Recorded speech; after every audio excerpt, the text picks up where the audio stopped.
আসসালামু আলাইকুম বন্ধুরা, আমি তালের মেদি কিভাবে বার করে সেই রেসিপিটা আপনাদেরকে দেখিয়েছি। এবার তালের ফুরুলি কিভাবে বানাই সেটা আপনাদেরকে দেখাচ্ছি। আমি তালের মেদিটা প্রথমে গ্যাসে গরম করে নিয়েছিলাম। এরপর তালের মেদিতে আমি সুজি, চিনি, খাবার সোঁটা, নুন পরিমাণ মতো দেব। দেওয়ার পরে ভালো করে মাখিয়ে 1 ঘন্টা রেখে দেব। 1 ঘন্টা রাখার পর আমি কড়াতে তেল গরম করব। তেল গরম করার পরে ভালো করে তেলটা গরম হবে, তারপরে তালের ফুরুলিগুলো ছাড়বো। হ্যাঁ, আমার হাতে না তালের মেদিটা করতে গিয়ে হাতে তো লেগেই যায়, বলুন।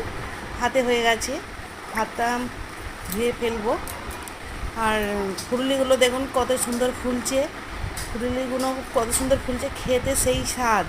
তালের ফুরুলি তালের সিজনে না খেলে সেই স্বাদ আপনারা বুঝবেন কী করে। প্লিজ প্লিজ আপনারা খেয়ে দেখবেন যে তালের মেদি কীভাবে বের করে তালে ফুরুলি বানাতে হয়।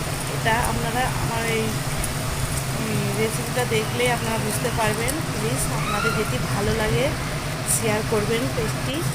হ্যাঁ, এই দেখুন তালে ফুরুলিটা কত সুন্দর ফুলেছে। এপিট ওপিট করে নাড়িয়ে আমি এবার তুলে নেব। তোলার পরে আমার তালে ফুরুলিগুলো হয়ে যাবে। খুব সুন্দর খেতে, সেই স্বাদ, সেই স্বাদ মানে সেই স্বাদ মুখে লেগেই থাকবে।